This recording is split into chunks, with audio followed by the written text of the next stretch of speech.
कुछ नशा मशा आया कि नहीं आया यार? मुझे तो नहीं आया भैया नशा। इतनी दारू पी गए यार, तुमको नशा नहीं आया? अरे मुझे नशा नहीं आया भैया। और वो भोसड़े आल का अपना वो कहाँ अगर शेर जी हाँ दे दे दे दे दे हाँ सीढ़ी बैठे हैं इधर, मुझे दूर दूर तक कोई नहीं दिख रहा यार राजू भाई। यार भाई तुझे चढ़ गई।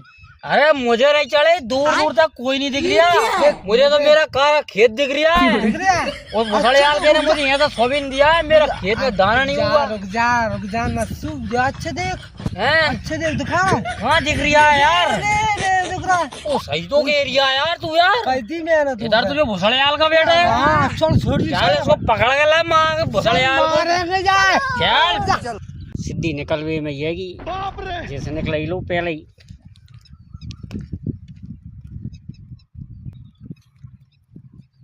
राजू भाई चलना तू यार। हाँ सेठ जी बताऊंगा। अरे कहाँ पे आगे सेठ जी को भोसड़े आगे। अरे कहाँ पे आगे सेठ जी को भोसड़े आगे यहीं तो बैठा था यार। अरे राजू भाई जहाँ बैठा था सेठ जी पर कहाँ गया यार, मुझे ये तो बता दे तू यार।